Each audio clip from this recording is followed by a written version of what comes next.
দক্ষিণ কামৰূপৰ কলহীকাষ গাঁৱৰ ৰাইজৰ দুৰৱস্থা ঘৰে ঘৰে স্থাপন কৰা পানীৰ টেপবোৰ অচল হৈ আছে স্থাপনৰ পৰাই পানী যোগানৰ ব্যৱস্থা নকৰাৰ ফলত বন্ধ আঁচনিটো শীঘ্ৰে বিশুদ্ধ খোৱা পানী যোগানৰ ব্যৱস্থা কৰিবলৈ আহ্বান ৰাইজৰ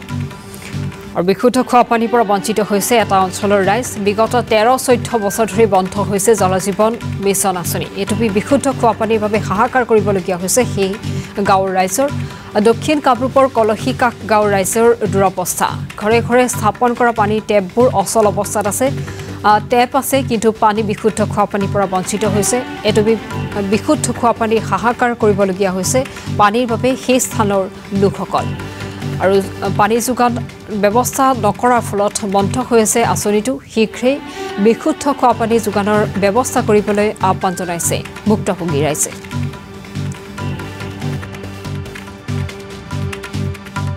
আজি বিগত প্ৰায় 13-14 বছৰৰ পৰা এই পানী যোগান কলহীকাষ পানী যোগান আঁচনিখন শুভ আৰম্ভণি কৰে আৰু আৰম্ভণিৰ পৰাই আমি এই কলহীকাষ ৰাইজে এই জল জীৱন মিছন আঁচনিৰ দ্বাৰা যেটো কলহীকাষ পানী যোগান আঁচনি হৈছে ইয়াৰ পৰা আমি একটু ভাল পানী আজিলৈ পোৱা নাই আৰু মাজে সময় হয়তো এইটো মেৰামতি কৰাৰ কাৰণে বহুত ধৰণৰ পইচা আহা বুলি আমি গম পাওঁ কেতিয়াবা কোনোবা ঠিকাদাৰ অলপ ৰাস্তাৰ দুৱাৰ কাষে খান্দি ফেলে পাইপ চাইপ বহায় কিন্তু আজিলৈকে আমি ভাল পানীও পোৱা নাই আৰু এই পইচাবিলাক কি কৰে চৰকাৰে আমি এইবিলাক নাজানো বা ঠিকাদাৰে কি কৰে আমি নাজানো তো এই বিষয়ে এতিয়া আমি এইখিনি ক'ব ওলাইছোঁ যাতে আমাৰ এই কলহীকাষ পানী যোগান আঁচনিখন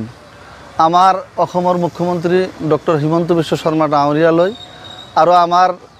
স্থানীয় ML ৰিকিবুদ্দিন আহমেদ ডাঙৰীয়ালৈ আমাৰ আহ্বান যাতে আমাৰ এই জল জীৱন মিছন আঁচনিৰ অধীনত কলহীকাষ পানী যোগান আঁচনিখন ভালকৈ মেৰামতি কৰি আমাৰ কলহীকাষ ৰাইজক যাতে একটু ভাল পানী খোৱাৰ কাৰণে সুবিধা কৰি দিয়ে এইখিনি আমি আমাৰ কলহীকাষ ৰাইজৰ তৰফৰ পৰা আবেদন জনাইছোঁ আজি বিগত প্ৰায় আসাম টক্স আপোচবিহীন অসম কণ্ঠ